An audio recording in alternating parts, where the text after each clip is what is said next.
Serial Parineeti में दोस्तों यहाँ पर तो पृथ्वी परी के साथ ऐसा करने वाला है कि नीति और अंबिका देवी संजू के उड़ने वाला है होश। जी हाँ दोस्तों, क्योंकि यहाँ पर तो पृथ्वी पार्वती के साथ बदला लेने के लिए वापस लौटा है और पार्वती के साथ बहुत बुरा करने वाला है। यहाँ पर तो बाजवा हाउस भी पृथ्वी अपने नाम करने वाला है और पार्वती को औकात और सबक सिखाने वाला है। जी हाँ दोस्तों, यहाँ पर तो नीति बाजवा हाउस अपने नाम करने वाली है, लेकिन यहाँ तो एंट्री के बाद पृथ्वी ऐसा कदम उठाने वाला है कि बाजवा हाउस अपने नाम करने वाला है और नीति परी को सिखाने वाला है सबक।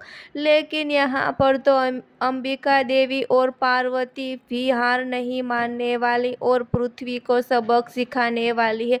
सबके सामने सच्चाई का भांडा फूटने वाला है। जी हाँ, आगे शो में धमाकेदार ट्विस्ट मिलने वाला है कि यहाँ तो संजू के सामने सारी सच्चाई आने वाली है कि पार्वती हो परी है, परी हो पार्वती है, क्योंकि यहाँ पर तो पृथ्वी सबूत के साथ दिखाने वाला है औकात के पार्वती हो परी है और परी हो पार्वती है। जी हाँ दोस्तों, आप हमें कमेंट करके ज़रूर बताना आगे शो में धमाकेदार ट्विस्ट मिलने वाला है।